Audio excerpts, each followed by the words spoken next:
Assalamualaikum warahmatullahi wabarakatuh. Perjalanan spiritual Habib Al-Ajami, dari seorang rentenir menjadi sufi. Allah Subhanahu wa Ta'ala memberikan hidayah kepada siapapun yang Dia kehendaki untuk memperoleh hidayahnya. Banyak orang yang di awal kehidupannya dilalui penuh dengan kemaksiatan dan kekufuran kepada Allah, namun sebelum akhir kehidupannya ia dianugerahi hidayah petunjuknya, sehingga mengantarnya kepada ajaran dan syariat Allah. Bahkan banyak pula yang menjadi pemuka agama, misalnya Habib Al-Ajami. Habib bin Muhammad Al-Ajami Al-Basri adalah seorang pemuka sufi di abad kedua Hijriah. Beliau wafat pada tahun 120 Hijriah. Habib Al-Ajami merupakan murid dari Imam Hasan Al-Basri. Habib Al-Ajami dikenal sebagai pribadi yang ahli ibadah dan zuhud terhadap dunia. Awalnya Habib Al-Ajami adalah seorang yang kaya raya. Sebagian besar harta kekayaannya diperoleh dari profesinya sebagai rentenir di daerahnya. Habib Al-Ajami biasa memberikan bunga pinjaman kepada orang-orang yang berhutang kepada dirinya. Karena profesinya tersebut, ia sering diejek oleh anak-anak yang ada di kampungnya sebagai lintah darat. Tiap kali Habib Al-Ajami melewati jalan yang digunakan anak-anak kecil berkumpul, mereka selalu berteriak seraya menunjuk Habib Al-Ajami, "Lihatlah, Habib Al-Ajami, si lintah darat itu berjalan ke arah kita. Ayo kita lari darinya, sebab apabila kita terkena debu yang berasal dari tubuhnya, niscaya kita akan terkutuk sebagaimana dirinya." Terlalu sering mendengar ejekan dari anak-anak kecil tersebut, membuat hati Habib Al-Ajami terluka. Ia tidak tahan lagi dengan ejekan anak-anak kecil itu. Akhirnya, ia pun memutuskan untuk berhenti dari profesinya dan bertaubat kepada Allah serta membagikan harta kekayaannya kepada umat Islam. Terkadang hidayah kepada seseorang melalui beberapa perantara yang teramat menyakitkan apabila mengenai hati yang telah dikuasai oleh hawa nafsu yang buruk. Bisa jadi, celaan atau hinaan yang dilontarkan seseorang kepada kita, dapat memperbaiki diri kita. Ada ungkapan bahwa celaan dan cacian seorang musuh itu lebih bisa memperbaiki diri seseorang ketimbang sanjungan dan pujian temannya kepada diri orang tersebut.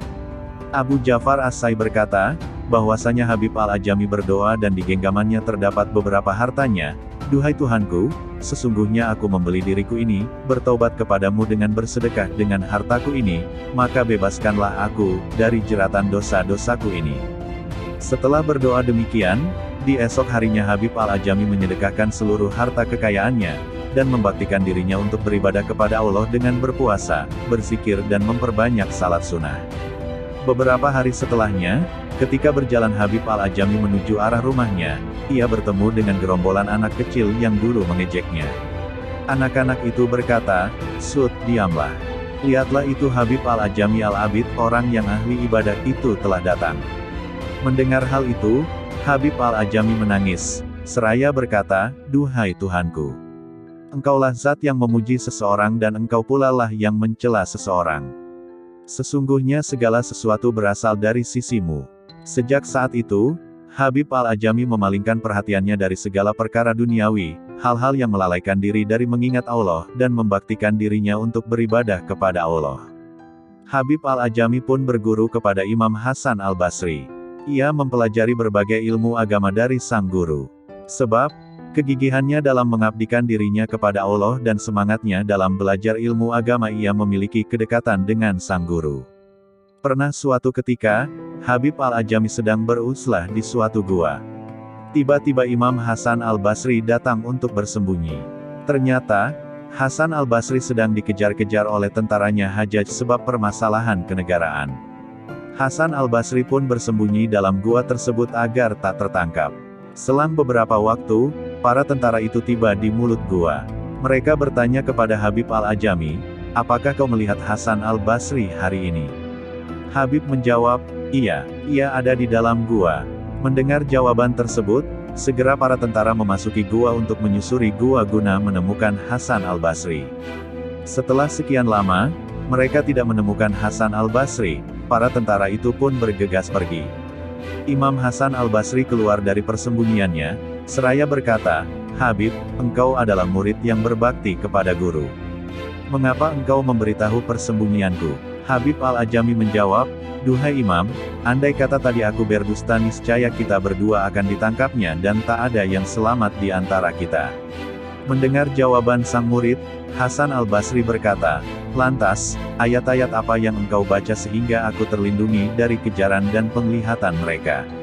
Habib pun menjawab, "Tadi aku membaca ayat kursi 10 kali, 2 ayat terakhir Al-Baqarah 10 kali, dan surat Al-Ikhlas 10 kali.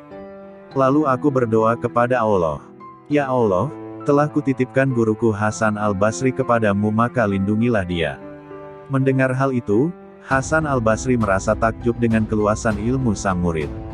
Perjalanan hidup Habib al-Ajami dapat kita ambil pelajaran, bahwasanya hidayah petunjuk adalah semata-mata wewenang dan hak Allah Subhanahu wa Ta'ala.